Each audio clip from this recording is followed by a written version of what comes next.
Hey everyone, मैं कल्पना अपने channel में आप सभी का स्वागत करती हूँ। तो चलिए देखते हैं आज का चैप्टर। तो दो चैप्टर आपके क्लास 10th के चैप्टर हम लोग देख रहे थे, तो आपके दो चैप्टर हो चुके हैं, है ना। दो चैप्टर आपके निपट चुके हैं। आज ये आपका थर्ड चैप्टर ये रहा आपका। थर्ड चैप्टर का नाम क्या है? भूमंडलीकृत विश्व का बनना। क्या बता रखा है कि भूमंडलीकृत का विश्व का बनना।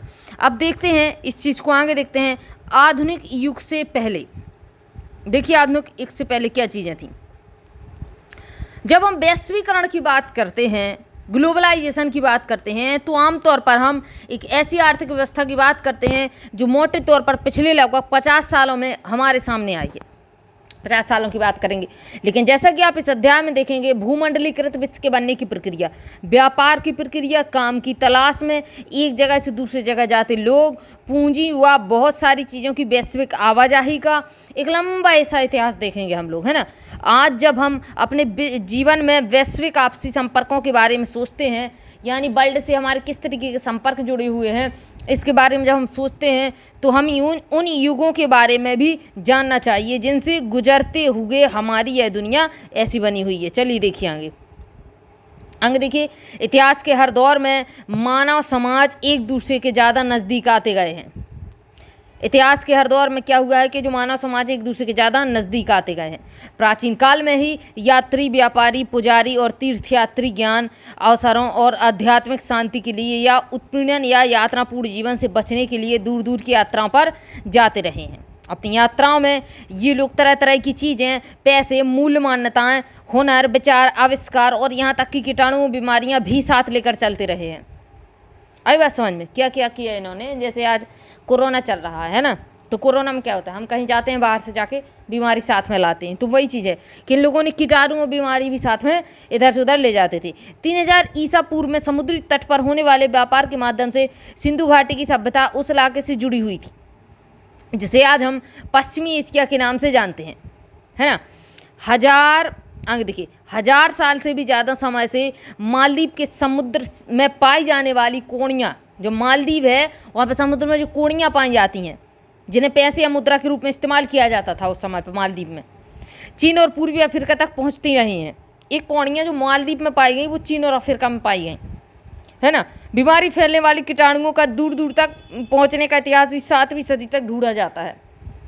यानी वैसे ही जीवाणु आपको कहीं और मिलेगा, वैसे ही जीवाणु आपको और कहीं मिलेगा, तो समझ में आ जाता है कि उधर से ही या इससे इधर से गया होगा या उधर से आया होगा। 13वीं सदी के बाद तो इनके प्रसार को निश्चय ही साफ देखा जा सकता है। चलिए देखिए आगे। रेशम मार्ग, सिल्क रूट से जुड़ती दुनिया। तो सिल्क रूट देख लीजिए, सिल्क रूट आपका काफ़ी चर्चित है ना। आधुनिक काल से पहले के युग में दुनिया के दूर दूर स्थित भागों के बीच व्यापारिक और सांस्कृतिक संपर्कों का सबसे जीवंत उदाहरण सिल्क मार्गों के रूप में दिखाई देता है। सिल्क मार्ग नाम से पता चलता है। सिल्क मार्ग, सिल्क से क्या है, रेशम का मार्ग, यानी ये नहीं कि उसमें रेशम बिछा हुआ है, ये नहीं होगा। मतलब वहाँ से रेशम लाया ले जाया जाता था, रेशम का व्यापार किया जाता था। इस मार्ग से पश्चिम को भेजे जाने वाले चीनी रेशम, सिल्क का कितना महत्व था। इतिहासकारों ने बहुत सारे सिल्क मार्गों के बारे में बताया। जमीन या समुद्र से होकर गुजरने वाले ये रास्ते न केवल एशिया के विशाल क्षेत्रों को एक दूसरे से जोड़ने का काम करते थे, बल्कि एशिया को यूरोप और उत्तरी अफ्रीका से भी जोड़ने का काम करते थे। अंग देखिए, ऐसे मार्ग ईसा पूर्व के समय में ही सामने आ चुके हैं और लगभग 15वीं शताब्दी तक अस्तित्व में थे। इसी रास्ते से चीनी पाटरी भी इधर से ही जाते थे, चीनी लोग। और इसी रास्ते से भारत और दक्षिण पूर्व एशिया के कपड़े और मसाले दुनिया के दूसरे भागों में पहुंचते थे। आपसी में सोने चांदी जैसी कीमती धातुएं यूरोप से एशिया पहुंचती थी। सिल्क रूट का मतलब ये नहीं है कि रास्ता सिल्क का बना, या फिर सिल्क रूट का ये भी मतलब नहीं कि ओनली सिल्क का व्यापार वहाँ से होगा, व्यापार सब होता था, लेकिन सिल्क रूट के लिए वो रास्ता फेमस था, इसलिए उसका नाम क्या रख दिया, सिल्क रूट या फिर रेशम रास्ता। ठीक है। व्यापार और सांस्कृतिक आदान प्रदान दोनों प्रक्रियाएं साथ साथ चलती थीं। शुरुआती काल के ईसाई मिशनरी निश्चित ही इसी मार्ग से एशिया में आते होंगे। कुछ सदी बाद मुस्लिम धर्मोपदेश भी इसी रास्ते से दुनिया में फैले। इससे भी बहुत पहले पूर्वी भारत में उपजा बौद्ध धर्म सिल्क मार्ग की विविध शाखाओं से ही कई शाखाओं में फैल चुका होगा। ये चीज़ हो गई आपकी, है ना। तो चलिए इसको देखते हैं थोड़ा आगे। भोजन की यात्रा में क्या चीज़ें रहीं, भोजन लोगों को कैसे मिला, कैसे लोग बाग मांस मछली खाते थे, आलू का उत्पादन कैसे होने लगा, इस चीज़ के बारे में थोड़ा देख।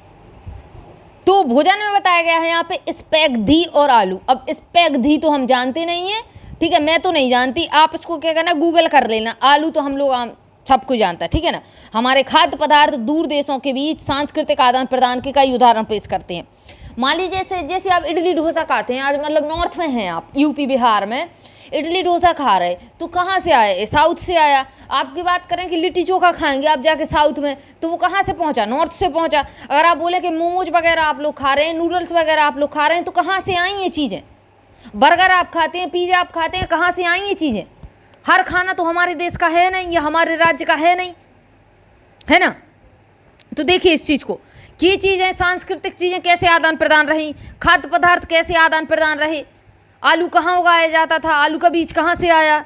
जब भी व्यापारी और मुसाफिर किसी नए देश में जाते हैं, जाने अनजाने वहाँ नई फसलों के बीज बो आते हैं, है ना। संभव है कि दुनिया के विभिन्न भागों में मिलने वाले झटपट तैयार होने वाले, झटपट यानी बहुत, झटपट क्या होता है, रेडी, झटपट तैयार होने वाले यानी मतलब रेडी, बहुत जल्दी तैयार होने वाले खाद्य पदार्थों के भी साझा स्रोत रहे हैं। आइए इस स्पैगधी, जो स्पैगधी जो भी लिखा हुआ है स्पैगधी और नूडल्स का ही उदाहरण लें, तो नूडल्स कहाँ से आया। माना जाता है कि नूडल्स चीन के पश्चिम में पहुँचे और वहाँ उन्हीं से स्पैगधी का जन्म हुआ, है ना। यह संभव है कि पास्ता अरब यात्रियों के साथ 5वीं सदी में सिसिली पहुँचा, और अब इटली का टापू है एक सिसिली, तो पास्ता कहाँ, अरब क्षेत्र में बनाया जाता था, और अरब क्षेत्र से पास्ता सिसिली इटली पहुँचा। आई बात समझ में। इसी तरह के आहार भारत और जापान में भी पाए जाते हैं, इसलिए हो सकता है कि हम कभी यह ना जान सकें कि उनका जन्म कैसे हुआ। आप कैसे कह सकते हैं कि जो आपका इडली डोसा बनता है वो साउथ में ही बनता था, हो सकता है श्रीलंका से आ गया हो, है ना। आज बिहार में आपका लिट्टी चोखा खाया जाता है, आप कैसे कह सकते हैं कि वहाँ पे बिल्कुल बिहार का ही जन्म बिहार से ही जन्म हुआ उसका। उसी प्रकार से है कि हमें नहीं पता कि नूडल्स कहाँ से सबसे पहले मिले या फिर आलू सबसे पहले कहाँ मिला। देखिए फिर भी इन अनुमानों के आधार पर इतना जरूर कहा जा सकता है कि आधुनिक काल से पहले भी दूर देशों के बीच सांस्कृतिक लेन देन चल रहे थे, बिल्कुल चल रहे थे। उस समय पे तो और ज़्यादा व्यापारी मतलब रहते थे, महीनों रहते थे, तो और ज़्यादा आदान प्रदान हो जाती थी चीज़ें। आगे देखिए, आलू, सोयाबीन, मूंगफली, मक्का, टमाटर, मिर्च, शकरकंद, ऐसे ही बहुत सारे दूसरे खाद्य पदार्थ लगभग 500 साल पहले हमारे पूर्वजों के पास नहीं थे। यानी ये सब चीज़ें दूसरी जगह से आई हैं। ये खाद्य पदार्थ यूरोप और एशिया में तब पहुँचे जब क्रिस्टोफर कोलंबस की बात करते हैं। देखिए क्रिस्टोफर कोलंबस गलती से उन अज्ञात महाद्वीपों पहुंच गया जिन्हें बाद में अमेरिका का नाम दिया। जो कोलंबस था ये भारत की खोज में अमेरिका पहुंच गया था और इसको लग रहा था यही इंडिया है ना। बाद में उसको अमेरिका बोला गया। यहाँ अमेरिका का मतलब उत्तरी अमेरिका, दक्षिण अमेरिका और कैरिबियन द्वीप समूह। अमेरिका का मतलब यूएसए नहीं, आज का यूएसए। उस टाइम की बात करें तो अमेरिका का मतलब था पूरा उत्तरी अमेरिका, पूरी दक्षिणी अमेरिका और पूरा आपका कैरिबियन द्वीप समूह। ये पूरा हिस्सा आपका अमेरिका का होता था उस समय पे, है ना। और उस समय पे क्रिस्टोफर कोलंबस जो है भारत की खोज में अमेरिका पहुँचा था। उसको लगता था ये भारत है। उस समय उधर का नाम भी अमेरिका नहीं था। चलिए आगे देखिए। दरअसल हमारे बहुत सारे खाद्य पदार्थ अमेरिका के मूल निवासियों यानी अमेरिकन इंडियनों से हमारे पास आए हैं। कई बार इसको देखिए, कई बार नई फसलों के आने से जीवन में ज़मीन आसमान का फ़र्क आ जाता है। जैसे बात करें ज़मीन आसमान का फ़र्क आ जाता है तो सबसे पहले आप बात करेंगे आलू की, क्योंकि ऐसी कोई सब्जी नहीं है जिसमें आलू न डाला जाता हो, है ना। एक आध सब्जी छोड़ दें आप, वरना कोई ज़रूरी नहीं है छोड़ो, उसमें भी आलू डाल सकते। तो देखिए आलू कब से कहाँ तक, कहाँ से कहाँ तक रहा। साधारण से आलू का इस्तेमाल शुरू होने पर यूरोप के गरीबों की ज़िंदगी आमूल रूप में बदल गई। यानी जब आलू पहुँचा यूरोप में तो वहाँ के गरीबों की ज़िंदगी अलग तरीके से बदल गई। उन्हें खान पान की अलग ही सुविधा हो गई, उनका भोजन बेहतर हो गया, उनकी औसत आयु बढ़ने लगी। आयरलैंड के गरीब काश्तकार तो आलू को इस हद तक निर्भर हो चुके थे कि जब 1840 के दशक में के मध्य में किसी बीमारी के कारण आलू की फसल खराब हो गई तो वहाँ पे लाखों लोग मर चुके थे। भूख की वजह से भुखमरी मच गई थी, आलू नहीं मिला था उनको। इस तरीके से आलू पर डिपेंड थे लोग, आयरलैंड के लोग। विजय, बीमारी और व्यापार, क्या चीज़ें नहीं। खूब तो दम से बीमारी फैली उस समय पे, अच्छे खासे व्यापार भी हुए और देखते हैं। 16वीं सदी में जब यूरोपीय जहाज़ों ने एशिया तक का समुद्री रास्ता ढूंढ लिया और वे पश्चिमी सागर को पार करते हुए अमेरिका तक जा पहुँचे, तो पूर्व आधुनिक विश्व बहुत छोटा सा दिखाई देने लगा। इससे पहले कई सदियों से हिंद महासागर के पानी में फलता फूलता व्यापार, तरह तरह के सामान, लोग, ज्ञान और परंपराएं एक जगह से दूसरी जगह आ जा रही थीं। भारतीय उपमहाद्वीप इन प्रवाहों के रास्ते में एक अहम बिंदु था। भारतीय उपमहाद्वीप इन सब बीच में एक अहम बिंदु था। पूरे नेटवर्क में इस इलाके का भारी महत्व था। किसका? भारतीय महाद्वीप का। यूरोपियों के दाखिले से यह आवाजाही और बढ़ने लगी और इन प्रवाहों की दिशा यूरोप की तरफ भी मुड़ने लगी। चलिए दिखेंगे। अपनी खोज से पहले लाखों साल से अमेरिका का दुनिया से कोई संपर्क नहीं था, लेकिन 16वीं सदी से उसकी विशाल भूमि और बेहिसाब फसलें व खनिज पदार्थ हर दिशा में जीवन का रूप रंग बदलने लगे थे।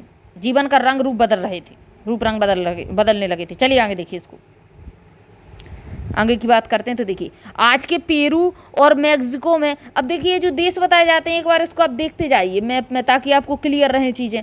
तो अब देखिए पेरू और मैक्सिको की बात करते हैं। तो पेरू और मैक्सिको में मौजूद खानों से निकलने वाली कीमतें धातुओं, खासतौर से चांदी, ने भी यूरोप की संपदा को बढ़ाया और पश्चिम एशिया के साथ होने वाले उसके व्यापार को गति प्रदान की। 16वीं सदी के आते आते पूरे यूरोप में दक्षिणी अमेरिका की धन संपदा के बारे में तरह तरह के किस्से बनने लगे थे।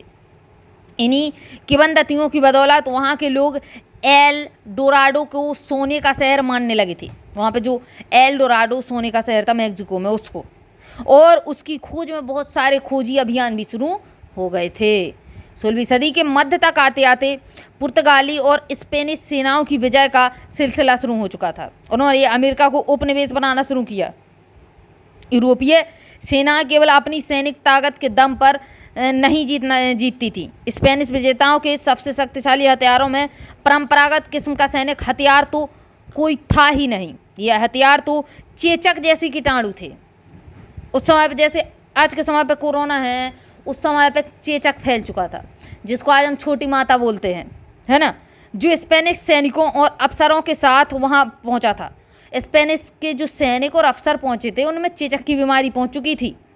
लाखों साल से दुनिया से अलग थलग रहने के कारण अमेरिका के लोगों के शरीर में यूरोप से आने वाली इन बीमारियों से बचने की रोग प्रतिरोध क्षमता नहीं थी। चलिए आगे देखिए इसको।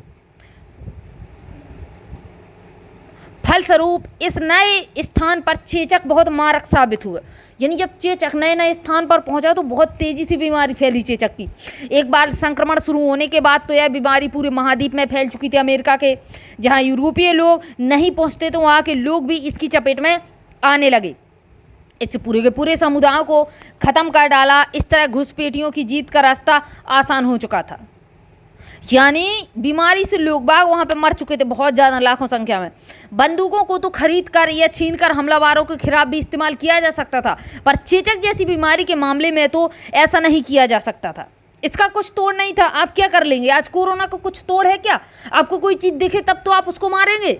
तो वही चीज़ तो बता रखी है कि बंदूकों को तो छीन छपट कर हम लोग क्या कर सकते थे कि पलटवार कर लेंगे, लेकिन क्या चेचक का कोई उपाय था? नहीं था। इससे लाखों लोग मारे गए। आज के समय पे तो आपको वैक्सीन मिल गई, उस समय पे तो चेचक की वैक्सीन भी नहीं थी और ना इतने ज़्यादा विज्ञान था कि लोग बाग तुरंत बना सकें। आज के समय पे तो इतना जो है साइंस होने के बाद भी कोरोना वैक्सीन बनाने में सालों लग गए। आगे देखिए इधर पे क्या है, ऐसा चेचक जैसी बीमारी के मामले में तो ऐसा नहीं किया जा सकता था क्योंकि हमलावरों के पास उससे बचाव का तरीका भी था और उसके शरीर में रोग प्रतिरोध क्षमता भी विकसित हो चुकी थी। लोग बाग बचने लगे थे। आगे देखिए 19वीं सदी तक यूरोप में गरीबी और भूख का ही साम्राज्य था। शहरों में बेहिसाब भीड़ थी और बीमारियों का बोलबाला था। धार्मिक टकराव आम थे। धार्मिक असंतुष्टों को कड़ा दंड दिया गया था। जो संतुष्ट नहीं थे, असंतुष्ट थे धार्मिक चीज़ों से, उनको कड़ा दंड मिल चुका था। इस वजह से हजारों लोग यूरोप से भागकर अमेरिका जाने लगे। 18वीं सदी तक अमेरिका में अफ्रीका से पकड़ कर लाए गए गुलामों को काम में झोंककर यूरोपीय बाज़ारों के लिए कपास और चीनी का उत्पादन किया जाने लगा। तो यहाँ पे देखिए ये जो क्या कहते हैं इनको, गुलामों को बेचा जाता था अच्छे खासे तरीके से। इनका डायरेक्ट मार्केट लगाया जाता था। आगे देखेंगे 18वीं शताब्दी का काफ़ी समय बीत जाने के बाद भी चीन और भारत को दुनिया के सबसे धनी देशों में गिना जाने लगा था। चीन और भारत को।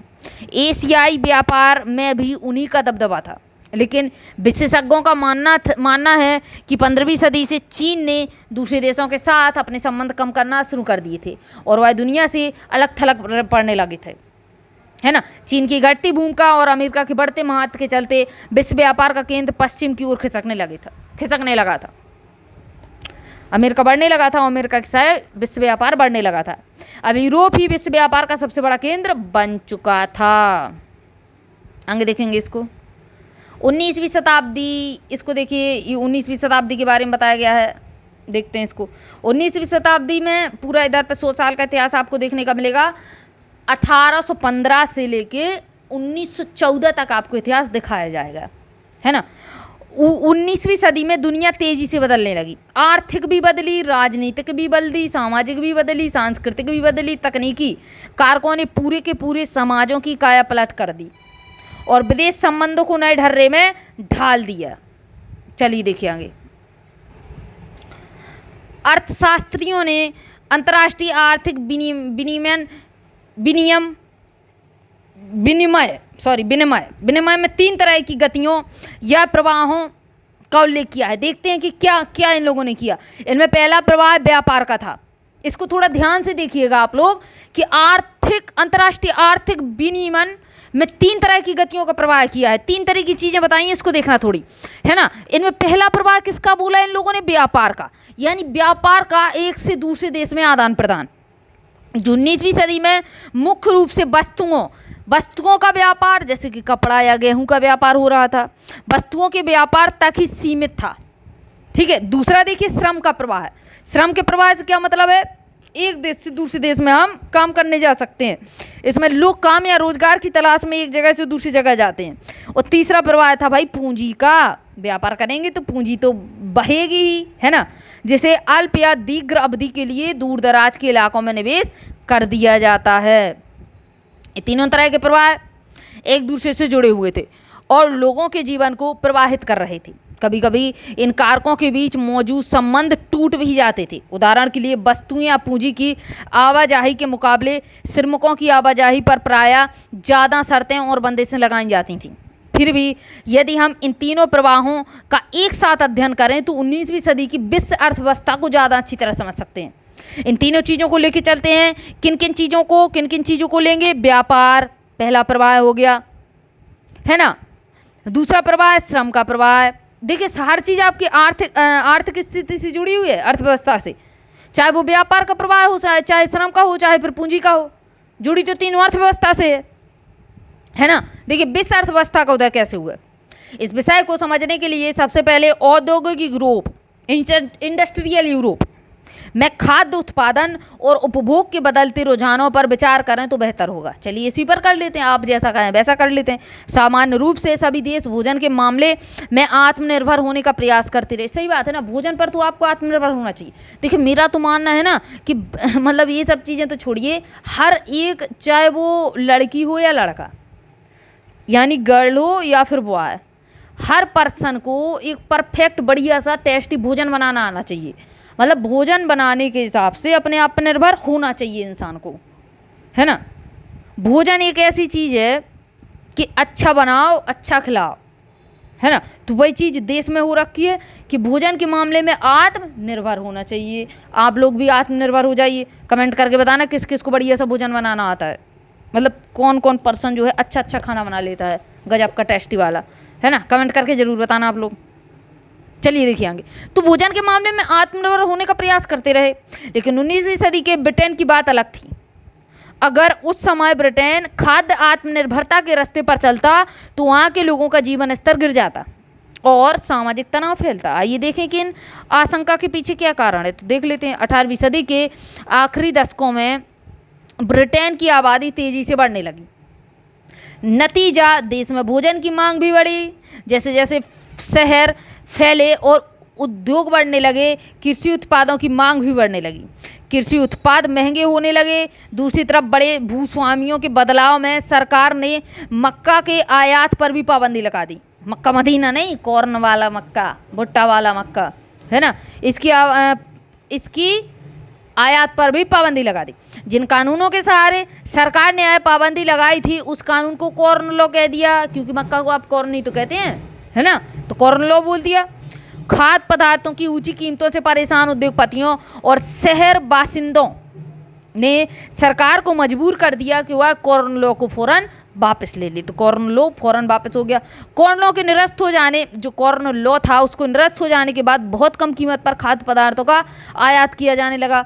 आयातित खाद्य पदार्थों की लागत ब्रिटेन में पैदा होने वाले खाद्य पदार्थों से भी कम थी। फलस्वरूप ब्रिटिश किसानों की हालत बिगड़ने लगी, क्योंकि वे आयातित माल की कीमत का मुकाबला नहीं कर सकते थे। विशाल भूभागों पर खेती बंद हो गई, हजारों लोग बेरोजगार हो गए। गांव से उजड़कर भी या तो शहरों में या दूसरे देशों में जाने लगे। तो ये चीज़ें यहाँ लोग बाग इधर से उधर प्रवास करने लगे। जब खाद्य पदार्थों की कीमतों में गिरावट आई तो ब्रिटेन में उपभोग का स्तर बढ़ गया। मतलब जैसे बहुत कोई चीज़ महंगी है तो आप उसको ज़्यादा नहीं खरीदेंगे ना जी, ज़्यादा खाएंगे। अगर आपसे बात करें तो आप पिज्ज़ा रोज़ तो खाते नहीं होंगे, रोज़ तो आप खाना खाते होंगे, रोटी सब्जी वाला खाना, दाल चावल वाला खाना। तो वही चीज़ थी कि जैसे ही खाद्य पदार्थों में गिरावट आई तो लोगों ने और ज़्यादा खाना स्टार्ट कर दिया। वरना मान लीजिए महंगा है खाना तो लोग एक टाइम ही खा के रह जाते थे, है ना, कम खाते थे जितने में काम चल जाए। 19वीं सदी के मध्य से ब्रिटेन की औद्योगिक प्रगति काफ़ी तेज रही, जिससे लोगों की आय में वृद्धि हुई। लोगों की आय बढ़ चुकी थी यहाँ पे, इससे लोगों की ज़रूरतें बढ़ी।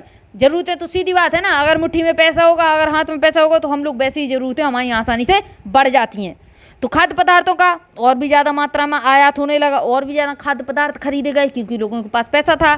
पूर्वी यूरोप, रूस, अमेरिका, ऑस्ट्रेलिया, दुनिया के हर हिस्से में ब्रिटेन का पेट भरने के लिए ज़मीनों को साफ करके खेती की जाने लगी। यानी ब्रिटेन वाले इतना खाद्य पदार्थ मांगने लगे कि हर जगह खेती होने लगी। हर जगह लोग बाग सोचते थे कि हमें ब्रिटेन को अब हमें खाद्य पदार्थ देना है। आगे देखिए, खेती के लिए ज़मीन को साफ कर देना ही काफ़ी नहीं था। खेतीहर इलाकों को बंदरगाहों से जोड़ने के लिए रेलवे भी काफ़ी ज़रूरी था। ये भी बात सही है।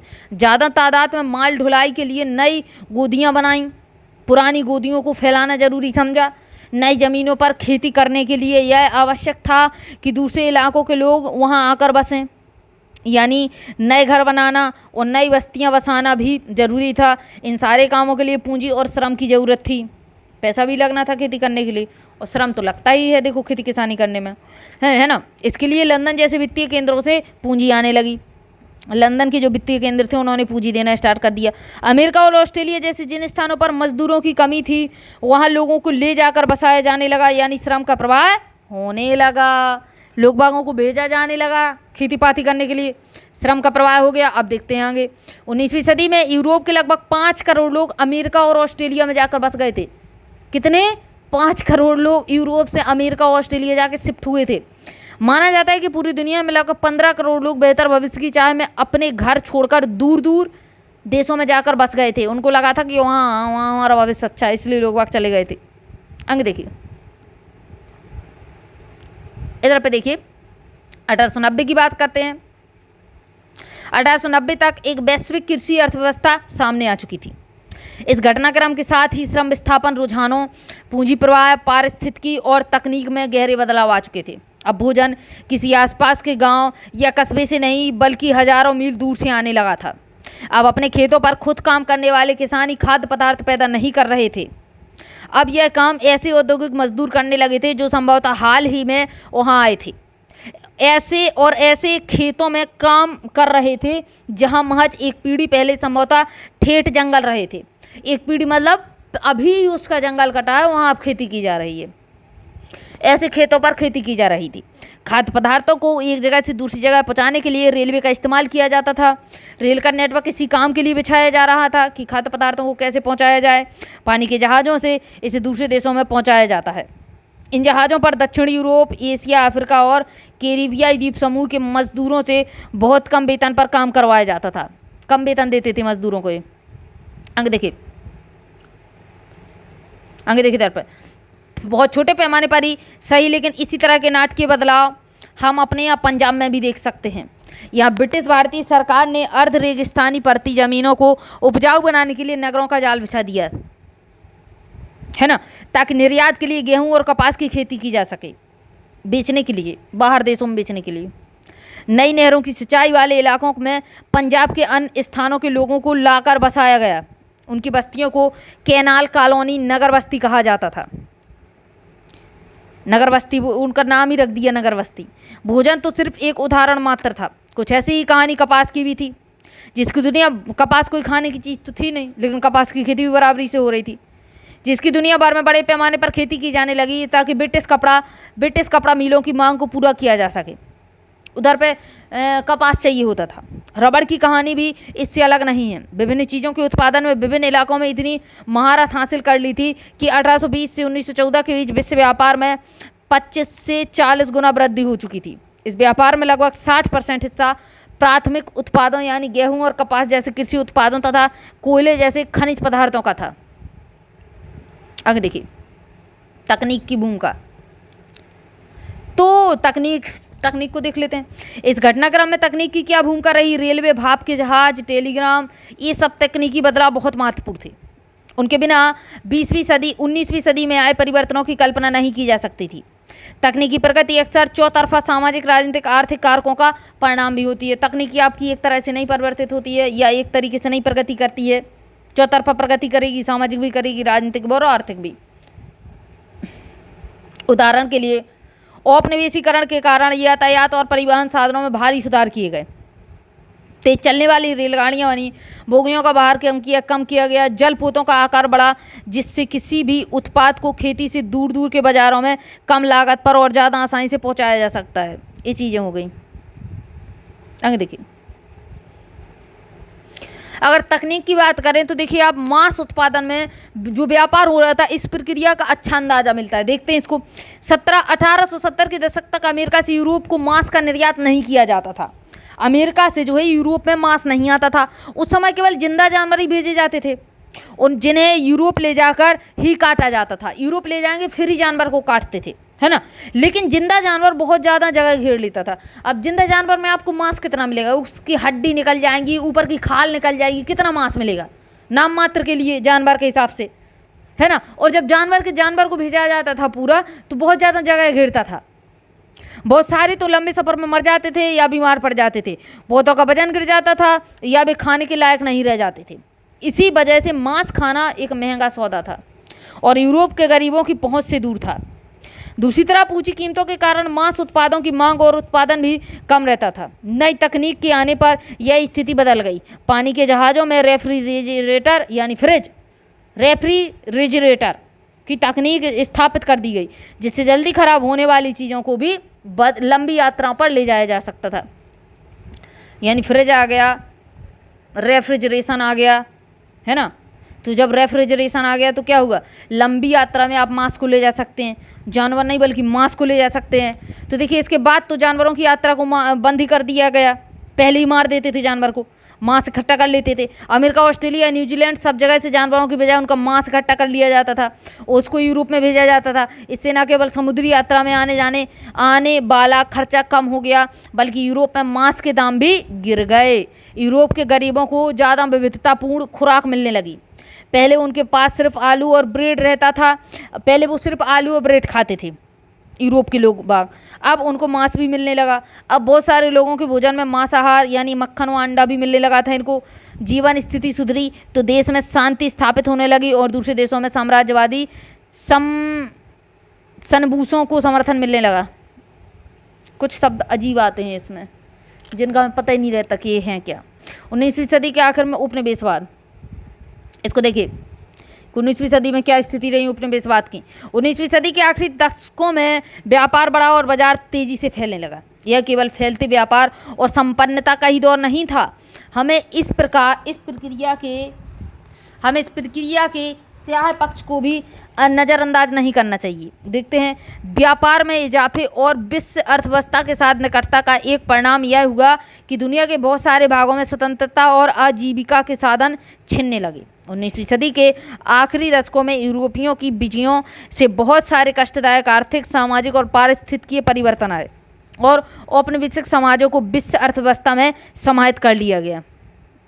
अंग देखिए, जरा अफ्रीका के मानचित्र पर गौर करके देख लीजिए। ये रहा अफ्रीका का मानचित्र, क्या है इधर पे आप एक चीज़ गौर कर लीजिए कि ऐसा लग रहा है जैसे स्केल से नाप कर रख दिया हो इसके मैप को, है ना। तो वही चीज़ बताई गई है कि जरा अफ्रीका के मानचित्र पर गौर करिए, आप पाएंगे कि वहाँ के कुछ देशों की सीमाएं तो बिल्कुल सीधी लकीर जैसी हैं, मानो जैसे कि उसको फुट्टा फुट्टा स्केल को बोलते हैं, रख कर खींच दिया गया हो। दुर्भाग्यवश यही हुआ था, सच यही है जो हम सोच रहे हैं, यही हुआ भी था। अफ्रीका पर कब्जा करने की कोशिश में लगी प्रतिद्वंदी यूरोपीय ताकतों ने अपने अपने इलाके बांटने के लिए प्राय इसी तरह का सहारा लिया। सन 1885 में यूरोप के ताकतवर देशों की बर्लिन में एक बैठक हुई। कहाँ पे? बर्लिन। याद रखिएगा, बर्लिन में जो बैठक हुई 1885 में, उस समय पर यूरोप को इस तरीके से नाप दिया कि जैसे फुटा या स्केल से नापा हो। इस चीज़ को याद रखिएगा, जिसमें अफ्रीका के नक्शे को इसी तरह लकीरें खींचकर उसको आपस में बांट दिया गया था। तो ये बर्लिन में बैठक हुई थी, इस चीज़ को याद रखिएगा। 19वीं सदी के आखिरी में ब्रिटेन और फ्रांस के अपने शासक वाले विदेशी क्षेत्रफल में भारी वृद्धि कर ली थी। बेल्जियम और जर्मनी नई औपनिवेशिक ताकतों के रूप में सामने आए। पहले स्पेन के कब्जे में रह चुके कुछ उपनिवेशों पर कब्जा करके 1890 के दशक के आखिरी वर्षों में संयुक्त राज्य अमेरिका भी औपनिवेशिक ताकत बन चुका था। यूएसए भी औपनिवेशिक ताकत बन के निकल आया था। आगे देखिए, आइए देखें कि उपनिवेशवाद से औपनिवेशिक समाजों की अर्थव्यवस्था और रोजी रोटी के साधनों पर क्या असर पड़ा। चलिए देख लेते हैं इसको। रिंडरपेस्ट या मवेशी प्लेग। रिंडरपेस्ट नाम याद रखिएगा, मवेशी प्लेग को कहते हैं। अभी तो क्या था, लोगों में प्लेग था, अब मवेशियों में प्लेग, जानवरों में प्लेग हो चुका है, और इस प्लेग को हम रिंडरपेस्ट प्लेग कहते हैं। अफ्रीका में 1890 के दशक में रिंडरपेस्ट नामक बीमारी बहुत तेजी से फैली। मवेशियों में प्लेग की तरह फैलने वाली इस बीमारी में लोगों की आजीविका और स्थानीय अर्थव्यवस्था पर गहरा असर पड़ा। अधिकतर लोग जानवरों पर जो है निर्भर थे। अधिकतर लोग दूध, अंडा, है ना, मांस, और इसके बाद बात करें मक्खन, घी, और आप बात करें तो जानवरों से ही खेती होती है। जानवरों पर ही आप बोझा लाद सकते हैं। तो जानवरों से ही सब कुछ जुड़ा हुआ था उस समय पे। और जानवर क्या हो गए? जानवर प्लेग की बीमारी में निपट गए। यह इस बात का अच्छा उदाहरण है कि औपनिवेशिक समाजों पर यूरोपीय साम्राज्यवादी ताकतों के प्रभाव से बड़े पैमाने पर क्या असर पड़े। इस उदाहरण से पता चलता है कि हमलों और विजयों के इस युग में दुर्घटनावश फैल गई मवेशियों की बीमारी ने भी हजारों लोगों के जीवन व भाग्य बदल कर रख दिया और दुनिया के साथ उनके संबंधों को नई शक्ल में ढाल दिया। प्राचीन काल से ही अफ्रीका में जमीन की कभी कोई कमी नहीं रही, जबकि वहाँ की आबादी बहुत कम थी। सदियों तक अफ्रीकियों की जिंदगी व कामकाज जमीन और पालतू पशुओं के सहारे ही चलता रहा। वहाँ पैसा या वेतन पर काम करने का चलन नहीं था। 19वीं सदी के आखिर में अफ्रीका में ऐसे उपभोक्ता सामान बहुत कम थे जिन्हें वेतन के पैसे से खरीदा जा सकता था। अगर आप अफ्रीका के किसान होते तो आपके पास ज़मीन और पालतू पशु होते जिनकी वहाँ कोई कमी नहीं थी, तो शायद आपको भी यह बात समझ में नहीं आती कि वेतन के लिए काम करने की क्या ज़रूरत है। सही बात है। आगे देखिए, 19वीं सदी के आखिर में यूरोपीय ताकतें अफ्रीका के विशाल भूक्षेत्र और खनिज भंडारों को देखकर इस महाद्वीप की ओर आकर्षित हुईं। इनका तो यही था, जहाँ देखा वहाँ बस पहुँच जाओ। यूरोपीय लोग अफ्रीका में बागानी खेती करने और खदानों का दोहन करना चाहते थे ताकि उन्हें वापस यूरोप भेजा जा सके, लेकिन वहाँ एक ऐसी समस्या पेश आई जिसकी उन्हें उम्मीद नहीं थी। वहाँ के लोग तनख्वाह पर काम नहीं करना चाहते थे, है ना। ये सोचे कि आप 4 पैसा देके काम कर लें, तो उन लोगों को नहीं था, मतलब तनख्वाह नहीं चाहिए। मजदूरों की भर्ती और उन्हें अपने पास रोके रखने के लिए मालिकों ने बहुत सारे हथकंडे अपनाए, लेकिन बात नहीं बनी। उन पर भारी भरकम कर लाद दिए गए जिनका भुगतान केवल तभी किया जा सकता था जब उनके पास पैसा हो। देखिए, जब करदाता बागानों तथा खदानों में काम करता हो, काश्तकारों को उनकी ज़मीन से हटाने के लिए उत्तराधिकार कानून भी बदल दिए गए। नए कानून में यह व्यवस्था कर दी गई कि अब परिवार के केवल एक ही सदस्य को पैतृक संपत्ति मिलेगी। कौन सी पैतृक संपत्ति? एक ही पर्सन को मिलेगी। तरह तरह के कानून लाए। अब देखिए, कम से कम 5-6 लोग हैं अगर घर में, उसको पैतृक संपत्ति सिर्फ एक को मिलेगी तो 4 लोग क्या करेंगे? अगर 5 लोग हैं तो 4 लोगों को तो मजदूरी करनी पड़ेगी ना। तो इस कानून के जरिए परिवार के बाकी लोगों को श्रम बाजार में ढकेले का प्रयास किया जाने लगा। खान कर्मियों को बाड़ों में बंद कर दिया गया, उनके खुलेआम घूमने फिरने पर पाबंदी लगा दी। कितनी कोशिशें की इन लोगों ने। वहाँ सभी रिंडरपेस्ट नामक विनाशकारी पशु रोग फैल गया। अफ्रीका में रिंडरपेस्ट नाम की बीमारी सबसे पहले 1880 के दशक के आखिरी सालों में दिखाई दी। उस समय पूर्वी अफ्रीका में इरिट्रिया पर हमला कर रहे इतालवी सैनिकों का पेट भरने के लिए एशियाई देशों से जानवर लाए जाते थे। यह बीमारी ब्रिटिश आधिपत्य वाले एशियाई देशों से आए उन्हीं जानवरों के जरिए यहाँ पहुँची थी। यानी अगर देखिए जानवर को प्लेग है तो आप जानवर का मांस नहीं खा सकते हैं। ये भी तो दिक्कत आ रही थी। आप उसका दूध नहीं खा सकते हैं, आप उसका मक्खन नहीं खा सकते हैं, है ना। अफ्रीका के पूर्वी हिस्से से महाद्वीप में दाखिल होने वाली यह बीमारी जंगल की आग की तरह पश्चिम अफ्रीका में फैल गई और बढ़ने लगी। 1992 में यह अफ्रीका के अटलांटिक तट पर पहुंची। 5 साल बाद यह कैप अफ्रीका का एक क्षेत्र है, दक्षिणी क्षेत्र, वहाँ पर पहुँच गई। रिंडरपेस्ट ने अपने रास्ते में आने वाले 90% मवेशियों को मौत की नींद सुला दी। बताइए, 90% जानवरों को मार दिया इसने, ओनली 10% जानवर बचे रिंडरपेस्ट से। पशुओं के खत्म हो जाने से तो अफ्रीकियों के रोजी रोटी के साधन ही खत्म हो गए। अपनी सत्ता को और मजबूत करने तथा अफ्रीकियों को श्रम बाजार में ढकेलने के लिए वहाँ के बागान मालिकों, खान मालिकों और अपने बेसिक सरकारों ने बचे खुचे पशु भी अपने कब्जे में ले लिए। बचे खुचे पशु संसाधनों पर कब्जे से यूरोपीय औपनिवेशकारों को पूरे अफ्रीका को जीतने और गुलाम बना लेने का बेहतरीन मौका हाथ लग चुका था। 19वीं सदी की दुनिया के अन्य भागों पर पश्चिमी आक्रमण और विजय के परिणामों की ऐसी ही और कहानियां देखने को आपको मिल जाती हैं। भारत से अनुबंधित श्रमिकों का देखिए दर पर, भारत से कौन से अनुबंधित श्रमिक गए थे? भारत से गए थे गिरमिटिया समूह के श्रमिक, है ना। भारत से अनुबंधित यानी गिरमिटिया श्रमिकों को ले जाया जाना भी 19वीं सदी की दुनिया की विविधता को प्रतिबिंबित करता है। यह तेज आर्थिक वृद्धि के साथ साथ जनता के कष्टों में वृद्धि, कुछ लोगों की आय में वृद्धि और दूसरों के लिए बेहिसाब गरीबी, कुछ क्षेत्रों में भारी तकनीकी प्रगति और दूसरे क्षेत्रों में उत्पीड़न के नए रूपों की इजाद की दुनिया थी। अंग देखिए, 19वीं सदी में भारत और चीन के लाखों मजदूरों को बागानों, खदानों और सड़कों और रेलवे निर्माण परियोजनाओं में काम करने के लिए दूर दूर के देशों में ले जाया जाता था। भारतीय अनुबंधित श्रमिकों को खास तरह के अनुबंध या एग्रीमेंट करवाए जाते थे, इसके तहत ले जाया जाता था। इन अनुबंधों से यह शर्त होती थी कि यदि मजदूर अपने मालिक के बागानों में 5 साल तक काम कर लेगा तो वो स्वदेश लौट सकते हैं। मतलब आपको एक बार जाना है तो आप 5 साल तक तो वहाँ पर काम करेंगे, उसके बाद भी निश्चित नहीं कि आप लौट के आएँ। भारत के ज़्यादातर अनुबंधित श्रमिक मौजूद पूर्वी उत्तर प्रदेश, बिहार, मध्य भारत और तमिलनाडु के सूखे इलाकों में से जाते थे। 19वीं सदी के मध्य में इन इलाकों में भारी बदलाव आने लगे थे। कुटीर उद्योग खत्म हो रहे थे। अंग देखिए, कुटीर उद्योग यानी छोटे छोटे उद्योग। अंग देखिए, जमीन का भाड़ा बढ़ चुका था। खानों और बागानों के लिए जमीनों को साफ किया जा रहा था। इन परिवर्तनों से यानी जंगल साफ किए जा रहे थे, जंगल काटे जा रहे थे। इन परिवर्तनों से गरीबों के जीवन पर गहरा असर पड़ा। कैसे पड़ा? वे बटाई पर जमीन तो ले लेते थे लेकिन उसका भाड़ा नहीं चुका पाते थे।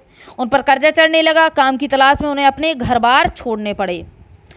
भारतीय अनुबंधित गिरमिटिया समुदाय के मजदूर भारतीय अनुबंधित श्रमिकों को मुख्य रूप से कैरिबियाई द्वीप मतलब त्रिनिदाद, गुयाना और सुरीनाम में भेजा जाता था। मॉरिशस और फिजी ले जाया जाता था। तमिल आप्रवासी सीलोन और मलाया जाकर काम करते थे। Ceylon Sri Lanka side, Tamil Nadu side से देखेंगे आप, जैसे तमिलनाडु के साइड से ये निकल के कहाँ जाएंगे आप? सीलोन और मलाया साइड जाएंगे। बहुत सारे अनुबंधित श्रमिकों को असम के चाय बागानों में काम करने के लिए भी ले जाया गया, असम भी पहुंचाया गया।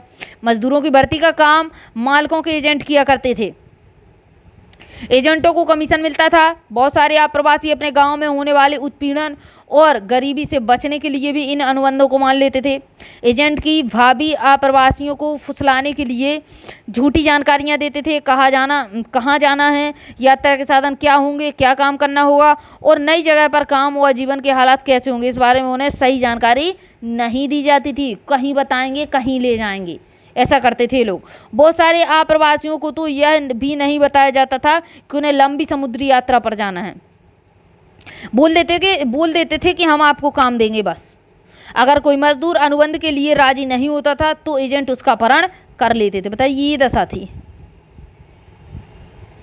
19वीं सदी की इस अनुबंध व्यवस्था को बहुत सारे लोगों ने नई दास प्रथा का नाम दिया। बागानों में या कार्यस्थल पर पहुंचने के बाद मजदूरों को पता चलता था कि वो कहाँ आए हैं, कि उन्होंने जैसी उम्मीद कर रहे थे वहाँ वैसे हालात नहीं हैं। नई जगह की जीवन एवं कार्य स्थितियाँ कठोर थीं और मजदूरों के पास कानूनी अधिकार कहने भर को भी नहीं थे। मतलब आप वहाँ पर कुछ नहीं कर सकते। एक तो आपको झूठ बोल के ले जाया गया, आपके पास कोई भी एक भी कानून अधिकार नहीं है कि आप कुछ बोलें। इसके बावजूद मजदूरों ने भी ज़िंदगी बसर करने के तरीके अपने तरीके ढूंढ निकाले। बहुत सारे तो भागकर जंगलों में ही चले गए। अगर ऐसे मजदूर पकड़े जाते तो उन्हें भारी सज़ा दी जाती थी। बहुतों ने अपनी पुरानी और नई संस्कृतियों और सम्मिश्रण करते हुए व्यक्तिगत और सामूहिक आत्माभिव्यक्ति के नए रूप खोज लिए थे। त्रिनिदाद में क्या हुआ, मुहर्रम के सालाना जुलूस को एक विशाल उत्सवी मेले के रूप में दिया जाता था। इस मेले को होसे बोला जाता था। इमाम हुसैन के नाम पर इसको होसे शॉर्ट में बोला जाता था मेले को, है ना, याद रखना इसको। उसमें सभी धर्मों और नस्लों के मजदूर हिस्सा लेते थे। इसी प्रकार रस्ताफरियानवाद नामक विद्रोही धर्म, जिसे जमैका के रेगे गायक बॉब मार्ले ने ख्याति के शिखर पर पहुंचाया था। विद्रोही धर्म में भी भारतीय आप्रवासियों और कैरिबियाई द्वीप समूह के बीच इन संबंधों की झलक देखी जा सकती है। त्रिनिदाद और गुयाना में मशहूर चटनी म्यूजिक भी भारतीय आप्रवासियों के वहां पहुंचने के बाद सामने आई रचनात्मक अभिव्यक्तियों का ही उदाहरण है। चटनी म्यूजिक आपका होता था कुछ। सांस्कृतिक समागम के ये स्वरूप एक नई वैश्विक दुनिया के उदय का प्रतीकांग थे। एक ऐसी प्रक्रिया थी जिससे अलग अलग स्थानों की चीज़ें आपस में घुल मिल जाती थीं, उनकी मूल पहचान और विशिष्टताएं गुम हो जाती थीं और बिल्कुल नया रूप सामने आता था। आगे देखिए, आगे क्या दिया हुआ है। ज़्यादातर अनुबंधित श्रमिक अनुबंध समाप्त हो जाने के बाद भी वापस नहीं लौटे। वे वापस लौटे, उनमें से भी अधिकांश केवल कुछ समय यहाँ बिताकर फिर अपने नए ठिकानों पर वापस चले गए। इसी कारण इन देशों में भारतीय मूल के लोगों की संख्या बहुत ज़्यादा पाई जाती है। यहाँ आपने नोबेल पुरस्कार विजेता साहित्य V.S. नायपाल का नाम सुना होगा। आप में से कुछ लोगों ने वेस्ट इंडीज के क्रिकेट खिलाड़ी शिवनरेन चंद्रपाल और राम नरेश सरवन का नाम भी सुना होगा। कि मतलब इंडियन जैसे नाम है ना। क्या आपको पता है कि आपको कभी ऐसा लगता है कि उनके नाम हम भारतीयों जैसे क्यों हैं? इसकी वजह यही है कि भारत से आए अनुबंधित मजदूरों के ही वंशज हैं। 20वीं सदी के इधर पर देखिए, 20वीं सदी के शुरुआती सालों से ही हमारे देश के राष्ट्रवादी नेता इस प्रथा का विरोध करने लगे हैं। उनकी राय में यह बहुत अपमानजनक और क्रूर व्यवस्था थी। इसी दबाव के कारण 1921 में इसे खत्म कर दिया गया। लेकिन इसके बाद भी कई दशक तक भारतीय अनुबंधित मजदूरों के वंशज कैरिबियाई द्वीप समूह में बेचैन अल्पसंख्यकों का जीवन जीते रहे। यहाँ के लोग उन्हें कुली मानते थे और उनके साथ कुलियों जैसा बर्ताव करते थे। नायपाल के कुछ प्रारंभिक उपन्यासों में बिछोह और परायेपन के इस एहसास को खूब देखा जा सकता है।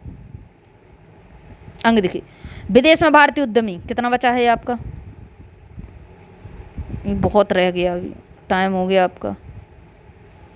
देखते हैं इसको, देखते हैं जल्दी जल्दी थोड़ा।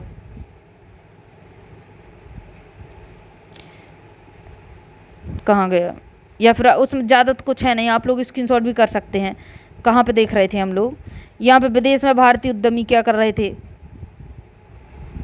चलिए इसको देख लेते हैं। अब इसका आधा टॉपिक थोड़ा ना छोड़ देंगे। चलिए देखिए, विश्व बाजार के लिए खाद्य पदार्थ व फसलें उगाने के वास्ते पूंजी की आवश्यकता थी। बड़े बागानों के लिए तो बाजार और बैंकों से पैसा लिया जा सकता था, लेकिन छोटे छोटे किसानों को कौन पैसा देता? कुछ भी तो नहीं था कि आप चुका देंगे। यहीं से देसी साहूकार और महाजन दृश्य में आते हैं। अब यहाँ पे क्या है?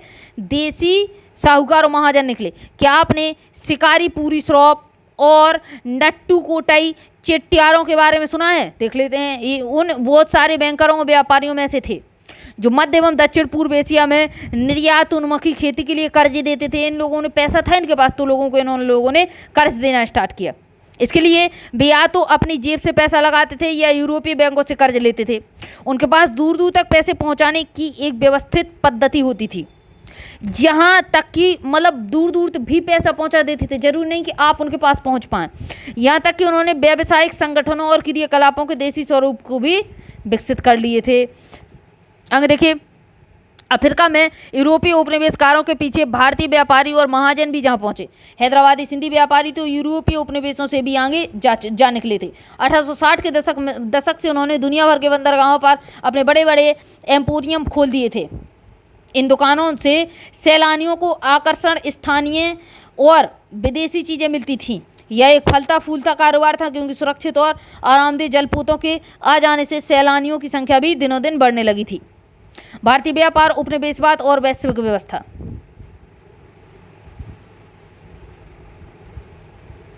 चलिए इसको देखते हैं। भारत में पैदा होने वाली महीन कपास का, इसको ध्यान से देखना, थोड़ी इंपोर्टेंट है आपका, इंपोर्टेंट है। भारतीय व्यापार, उपनिवेशवाद और वैश्विक व्यवस्था क्या थी।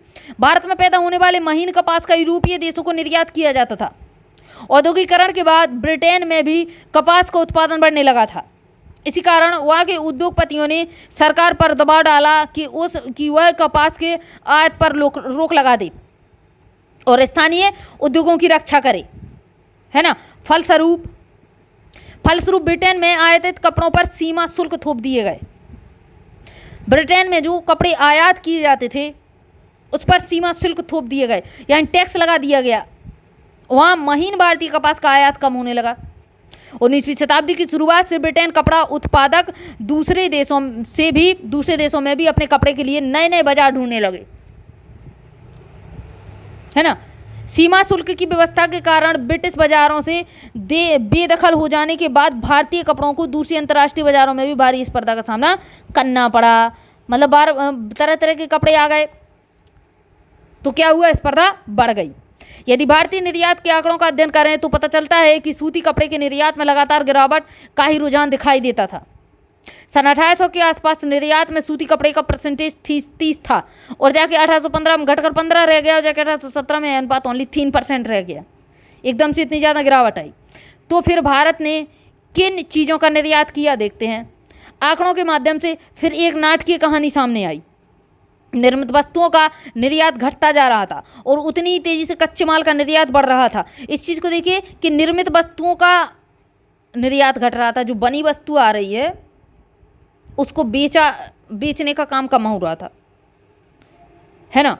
और उतनी ही तेजी से कच्चे माल का निर्यात बढ़ता जा रहा था और कच्चा माल निर्यात हो रहा था।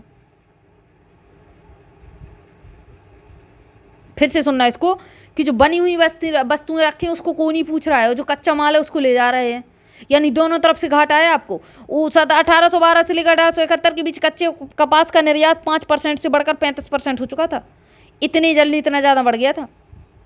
कपड़ों की रंगाई के लिए इस्तेमाल होने वाली नील की भी यही दशा थी।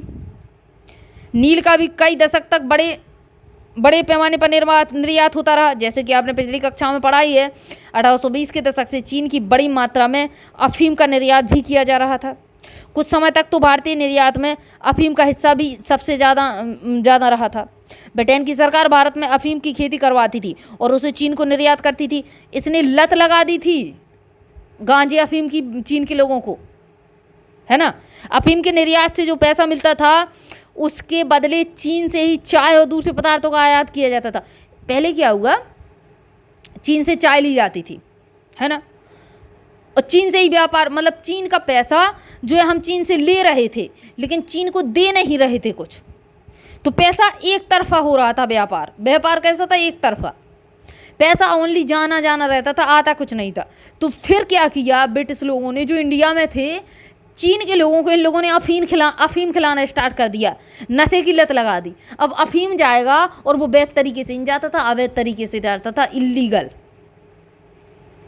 अब इन लोगों को सही चीज़ें दिखी कि अफीम हम बेचेंगे और जो है चाय पत्ती और ये वगैरह चाय वगैरह लेंगे। अंग देखिए, 19वीं शताब्दी में भारतीय बाजारों में ब्रिटेन औद्योगिक उत्पादों की बाढ़ ही आ गई थी। भारत से ब्रिटेन और शेष विश्व को भेजे जाने वाले खाद्यान्न और कच्चे माल के निर्यात में इजाफा हुआ। फिर से बढ़ा यहाँ पर, ब्रिटेन से जो माल भारत भेजा जा रहा था उसकी कीमत भारत से ब्रिटेन भेजे जाने वाले माल की कीमत से बहुत ज़्यादा होती थी। भारत के साथ ब्रिटेन जो है हमेशा व्यापार अधिशेष की व्यवस्था में रहता था। इसका मतलब है कि आपसी व्यापार में हमेशा ब्रिटेन को ही फायदा होता था। ब्रिटेन इस मुनाफे के सहारे दूसरे देशों के साथ भी व्यापारिक घाटे की भरपाई कर लेता था। भाई बहुत चालू थे ये लोग, है ना। बहुपक्षीय बंदोबस्त ऐसे ही काम करता था। इसमें एक देश के मुकाबले दूसरे देश को होने वाले घाटे की भरपाई जो बहुपक्षीय बंदोबस्त था, इसमें क्या होता था, अगर एक तरफ से आपको घाटा मिल रहा है तो दूसरे देश में आप उसकी भरपाई कर लेते थे। किसी तीसरे देश के साथ व्यापार से मुनाफा कमाकर हो जाती थी। ब्रिटेन के घाटे को भरपाई में मदद देते हुए भारत ने 19वीं सदी की विश्व अर्थव्यवस्था का रूप तय करने में एक अहम भूमिका अदा की थी। आगे देखिए, ब्रिटेन के व्यापार से जो अधिशेष हासिल हो रहा था, उससे तथाकथित होम चार्जेज यानी देसी खर्चे का निपटारा कर लेते थे लोग। देसी खर्चे में उस पैसे को लगा लेते थे। इसके तहत ब्रितानी अफसरों और व्यापारियों द्वारा अपने घर में भेजी गई निजी रकम भारतीय बाहरी खर्चे पर ब्याज और भारत में काम कर चुके ब्रितानी अफसरों की पेंशन शामिल थी। चलिए, ये हो गया आपका इधर पर ख़त्म। इसको हम महायुद्धों की बीच अर्थव्यवस्था, इसको दूसरे पार्ट में देखेंगे। 50 मिनट से ज़्यादा हो गया आपका वीडियो। अब इधर पे देखिए, ये रास्ता देखिए, आप एक बार रास्ता देख लीजिए 1 मिनट के लिए। ये भारत है, ये वाला तट गोवा, सूरत, मछलीपट्टनम, जिसको आज मछलीपट्टनम बोलते हैं, हुगली, मद्रास। आप कहीं भी बात करें तो देखिए इसका व्यापार किस तरीके से होता था, इस तरीके से, है ना। यहाँ से यहाँ चले जाएंगे, मलक्का जल संधि से निकल के यहाँ आ जाएंगे। इस साइड देखेंगे तो इधर से इस प्रकार से पूरा ये रास्ते हैं पूरे, इस तरीके से पूरा व्यापार होता था इंडिया का, है ना। आज भी होता है, आज भी तो उसी स्थिति में होता है ना। चलिए देखिए आगे, महायुद्धों के बीच अर्थव्यवस्था। देखिए 50 मिनट का हो गया वीडियो, अब इसको सेकंड पार्ट में देखेंगे। चलिए मिलते हैं सेकंड पार्ट के साथ, तब तक के लिए जय हिंद, जय भारत।